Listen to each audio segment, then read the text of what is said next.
Bed sores, also called pressure sores, pressure ulcers, or decubitus ulcers, are an injury to the skin and tissue.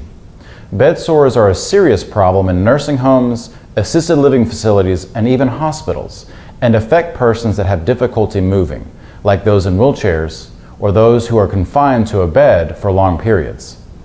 According to the National Pressure Ulcer Advisory Panel, there are 4 stages of pressure ulcers. The stages represent the progression of the wound from initial problems to the most dangerous conditions. In stage 1, the skin is not yet broken. Continued pressure or shear on the skin have caused the skin to be reddened. The skin can be warmer or colder to the touch in comparison to other parts of the body. Now please remember that with a bed sore, most of the damage is occurring underneath the skin. So, just because the skin is not open or there is a small amount of redness does not mean that there's nothing wrong. If you see this condition on your loved one, particularly on the most vulnerable parts of the body, like heels, tailbones, or buttocks, alert medical staff immediately. In stage 2, the skin begins to break down. The skin may tear slightly, be worn away, or appear as a crater. Sometimes there may be drainage from the wound, and this discharge is generally pus, blood, or other fluids. Again, the most damage is to the tissue under the wound. The wound will often be very painful. Still, the damage done with a stage 2 pressure ulcer can be reversed and healed. And treatment for stage 2 bed sores is primarily to relieve the pressure from the wound through consistent repositioning. In stage 3, the wound continues to worsen.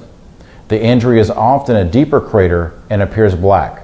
The underlying tissue and muscle have been degraded and destroyed. Fat and yellowish dead tissue may be observed at the base of the wound. At this point, the wound may be painful due to severe nerve damage. And the risk of infection, particularly blood infections like sepsis, is more likely.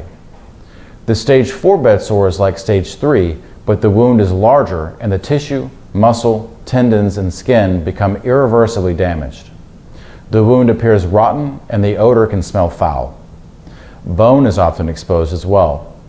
The sufferer is at higher risk for sepsis, cellulitis, and other infections.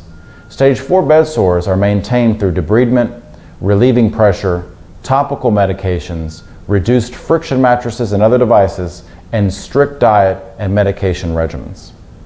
If your loved one developed bed sores at a nursing home or assisted living facility, and you are wondering if you have a claim, then please, feel free to call and speak to one of our experienced Georgia nursing home neglect lawyers today.